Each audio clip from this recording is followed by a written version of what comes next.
milodidan burungi 530 yili İran Ahmanilar Şahi Büyük Kiros qo'shin tartib, Amo daryosidan o'tib, Turanni qonga bo'yab, ikki daryo vodisini ishg'ol qilib olgan.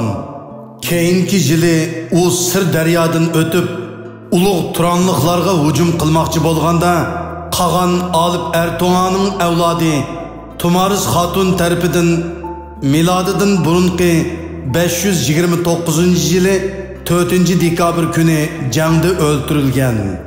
Gerçi Turan xalqi İranning tajovuzidan 9 yilga yaqin xotirjam bo'lgan bo'lsa-mu, biroq 522 yili 29 sentabr Ahmanilarning taxtiga chiqqan İran shohi Dara Yavush 520 yili Amo daryosidan o'tib, Turan egiligidagi Sog'diyoni ishg'ol qilgan. Sog'diyondagi Turan xalqi Dara Yavushning qirg'inchiliklaridan saqlanish uchun Sir daryosining sharqidagi ulug' Turanga qochib borgan. Mana endi Dara Sir daryodan o'tib, ulug' Turanni tiz buktirishni qaror qilgan.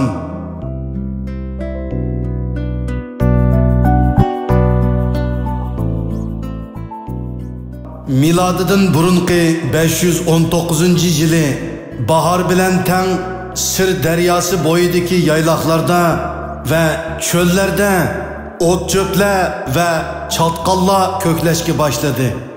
Egiz bir yerda qurilgan oppoq ranglik xonliq chedirining oldida yog'oq teridan kamzul, boshlarga uchi inchga uzun qalpoq kiygan surlik qurolliq qorovullar muhofizachilik qilyotdi. Qog'onliq chediri ichida Turan oqsoqollari jiddiy kengash qilyotdi. Eng to'rdagi iyiq terisi bilan qoplangan shahoni taxtda o'ltirgan Qag'an Rostek har qaysi qabila oqsoqollariga navbatdagi jiddiy vaziyatni mundoq tunishtirdi. İran shohi Dara Yavush necha yil burun Amo daryosidan o'tib, Sog'diyani ishg'ol qilgan va el yurtni talab, erlarni qul, ayollarni didak qilib elib ketgan edi. Mana endi navbat bizga kelibdi. Ayg'oqchilarimiz Daraning pat arida Ranaspat boshchiligidagi zo'r qo'shinni bizga hujum qilishga avatadigan xabarni olib kelibdi. Qag'an Rostek hozir choch soqili xilili oqirib ketgan, ozroq mukchiyib va engishib qolgan ustixonliq bir bo'voy edi. U bir chog'larda egiz bo'yliq, jasur va shirmat palvon edi. Yakmiyak elishishlarda u Turanlıqlarning düşmanlaridan nurg'un bahodirlarni yer tishlatgan edi. Shunga uning nomi Turandimi va uning kushandisi İrandimi mashhur edi. Biroq hozirgi vaziyat tubdan o'xshamaydi.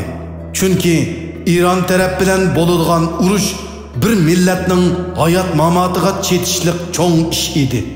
Shu vajidan u İran tarafning bir qism harbiy uchurlarini oqsoqollarga to'liq yetkazgandan keyin kuchli dushmanni qandoq tarmar qilish haqida ulardan maslahat so'radi.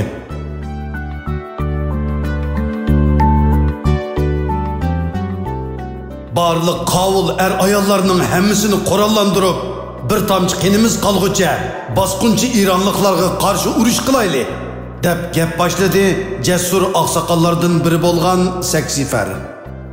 U 60 yoshga kirib qolgan bo'lsa-mu, biroq qo'rqimsiz va tavakkulchi odam edi.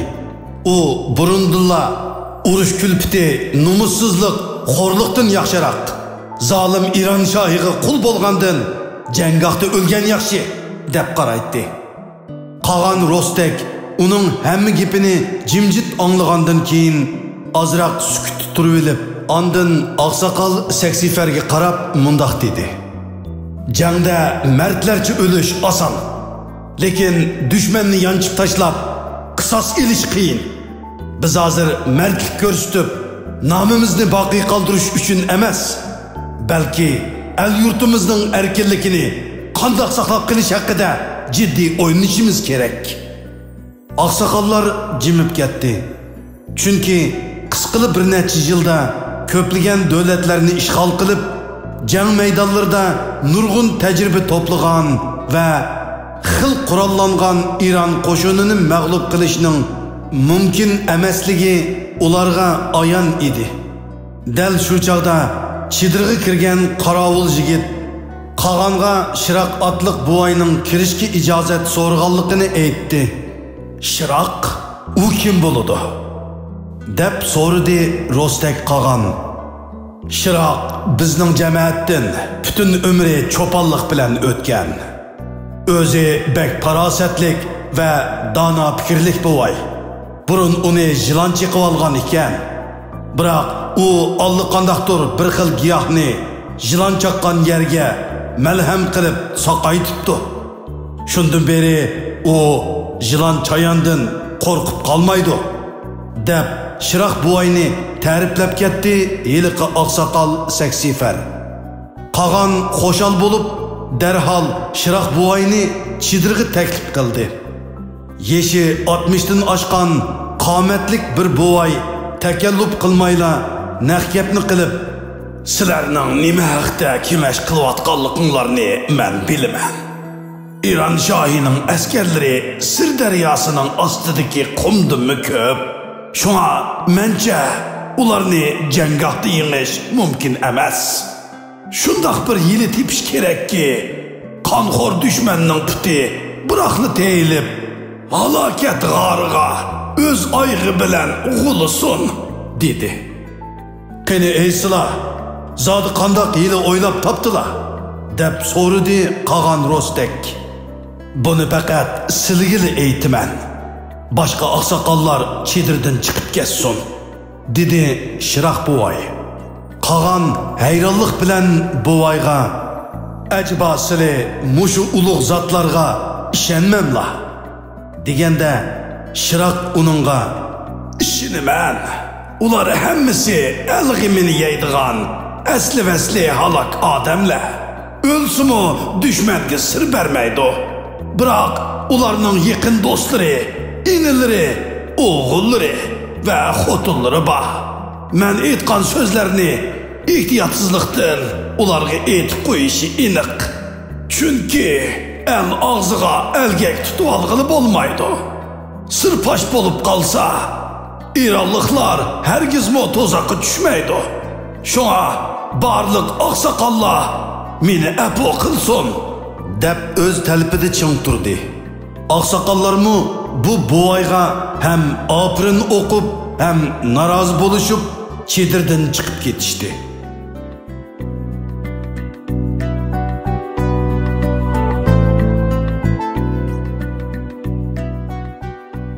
Oradan xeyli vaqt o'tib, chedirdan quloq deb so'rashga boshladi. Ular buvayning qon eqiyotgan quloqlari va burniga ko'ydirilgan kigizlarni besib yurgan kishilar to'pidan ayrilib, udul g'aribga qarab ketdi. Xalq hang-tong qolganicha nima ish bo'lganini anqirolmay, uning orqasi turanliqlardan atqilinglar. Shundala to'liq nijot topsizlar deb nasihat qilsam, Qag'on Rostak meni xoin deb ayblab, quloq burnimni kesib tashladi. Shunga endi men sizlarning yordamlari bilan ulardan intiqom olmoqchi.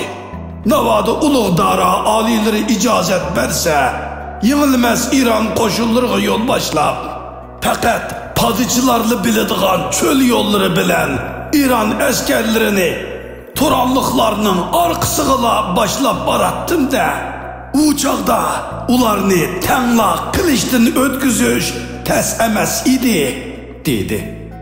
Shiroqning so'zini anglab, Shoh Dara xiyolga patdi. Chunki turanliqlarni Shiroq degandek qirg'in qilganda, Amo daryosi bilan Sir daryosi orasidagi munbat ziminlarda turishliq İran askarlarining amonligi to'liq kapolatga ega bo'lgan bo'ladi. Biroq bu notunish buvayga qanchalik ishonch qilish kerak? Uni sinab yiqish kerak deganlarni o'yladi.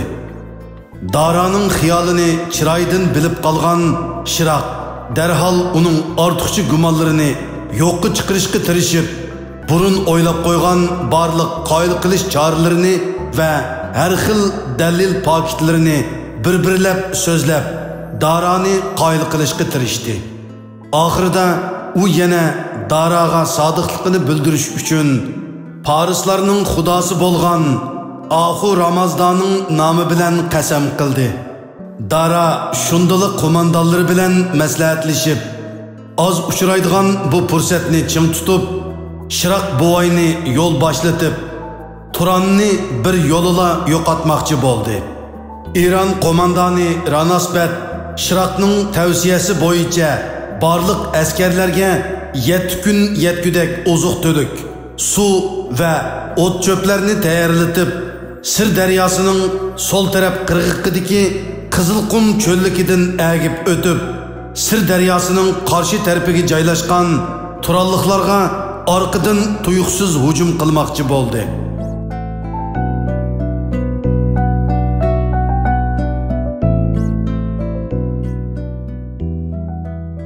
İran askerleri Bovay Shiroqning yo'l boshlashida birinchi kuni yeshil o't cho'plik yayloqlardan, ikkinchi kuni anda-sanda giyoh o'sgan taqir dalalardan o'tidi. Uchinchi kunidan boshlab tonurdek qizib ketgan poyansiz cho'llikka kirib ketidi. İran qo'shini tashnoliq va qiziq cho'l bayovan qo'ynidan ko'tarilgan harorat taptidan holidan ketishga boshlaydi. Eğiz kalpukları kurup yerilip, hali kündün künge beterleşidi. Komandan Ranasbet taqatsiz halda Turan qo'shini bar yerga yetib berishga yana qanchalik musofirning qolganligini so'raydi. Pidakar buvay Shiroq yo'lning oz qolganligini aytib, askarlarni texmi tez yurishga da'vat qiladi. Aradan to'p-to'g'ri 7 kun o'tgan bo'lsa-mu, Dara'nın askerleri Turan qo'shini turgan joyga yetib bora olmaydi. Shundala o'zlarining aldanganligini sezgan qo'mondan Ranasbet qattiq g'azablanib, Shiroqqa mundaq do'q qiladi. Ey tegipes iflos! Sen va'dangga amal qilmading. Bizni aldab ketding. Sen aytgan Turan qo'shini zodi qayerda? Hamma yoq bepoyon cho'l. Bu yerlardan ot yursa tuyuqi, qush uçsa qanıt köyüdü. Sana mı ayanki bizde ne su, ne oziq-to'lik, ne yem-xashak qaldı. Bu tonurda qizib ketgan dashit qumliqda ya bir qadam mang'ilib bo'lmasa, ya bir qadam orqaga qaytqilib bo'lmasa, sen zodi nima qilishni maqsad qilgan eding? Sen padishoni aldashqa shuncha ko'p g'olib qo'shinni ecel girdabığı iştirişki qandaq betindin. Bunu anlayan Batur Azmat Shiroq İran qo'mondonining qon bilan to'lgan ko'zlariga mardona tikilib, qaqoqlab kulgunicha uni mundaq mazoq qiladi.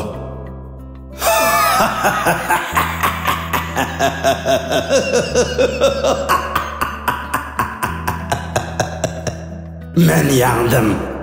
Yalğız, özüm yalğız, bütün bir zor qo'shinni yangdim. Onu vatanimning beshig'i kelgan baloyi ofatlarni kaltuk simirib, bosqinchi lashkarlarni halokatga giribtor qildim. To'rt atrofning qaysiga mangsanglar, hammasi yana 7 kunlik yo'l. Xalığan taraflarga ketaveringlar. Baribir hammanglarni ochliq va tashnoliq qiynab nobud qiladi. Mening qinim bo'lsa, mana mushu muqaddas yerga to'kiladi. Qattiq iztirob va xavfdan tashvishlangan İran qo'mondoni Ranasbet qilichini sug'urib Shiroqning kallasini oladi. Ammo uning o'zi va sanoqsiz askarlari safarni davomlashtirishga ojiz kelib, tonurda qizib ketgan bepoyon qumliqda ochliq va tashnoliq ilkida butunlay halok bo'lib tugaydi. Daraning butun jahonga vahima solgan qo'shinining to'liq halok bo'lganlik xo'sh xabari tezla Turanlıqlarga pur ketidu. Qagan Rostek bütün Turanlıqlarni Şiraqqa qarliq tutquzib, Bovay Şiraqqa bergan va'dasiga vafo qiladi. Şiraq ayni chaqda Rostek Qag'onga shundoq degan edi.